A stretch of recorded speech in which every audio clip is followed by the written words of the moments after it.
ഗംഗ ഇപ്പൊ എവിടെ പോകുന്നു? അത് കൊള്ളാം. ഞാൻ പറഞ്ഞില്ലേ അല്ലിക്ക് കല്യാണാഭരണം എടുക്കാൻ പോണെന്ന്. ഗംഗ ഇപ്പൊ പോണ്ട. ഞാൻ പോണ്ടേ? വേണ്ട. ഞാനിന്ന് രാവിലെ പറഞ്ഞിരുന്നാണല്ലോ, പിന്നെന്താ ഇപ്പോഴൊരു മനമാറ്റം? ഗംഗ ഇപ്പൊ പോണ്ട. അതെന്താ?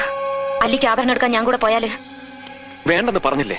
എന്താ എന്താ ഞാൻ കൂടെ പോയാല്? പോകണ്ട.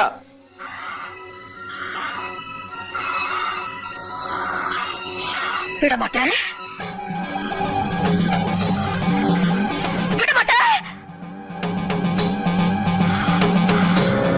அப்ப நீ என்ன இங்கிருந்து எங்கேயும் போக விட மாட்ட? ஐயோ நாயே, உனக்கு எவ்வளவு தைரியம் இருந்தா இப்பவும் என் கண் முன்னாடி வந்து நிப்ப? இன்னைக்கு துர்காஷ்டமி, உன்னை நான் கொன்னு ஓ ரத்தத்தை குடிச்சு ஓங்கார நடந்து விடுவேன்.